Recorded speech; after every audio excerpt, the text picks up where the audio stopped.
ধানের চারা উঠানো হচ্ছে। এটা মূলত আমাদের এই এলাকার ভাষায় এটাকে বলে হলো 29 জাত আর কি।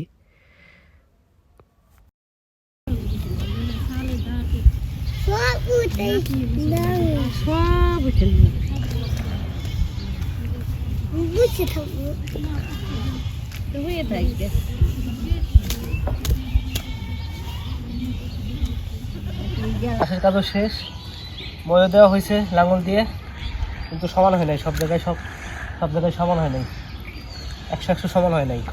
এখন আবার নতুন করে দেওয়া লাগতেছে মই।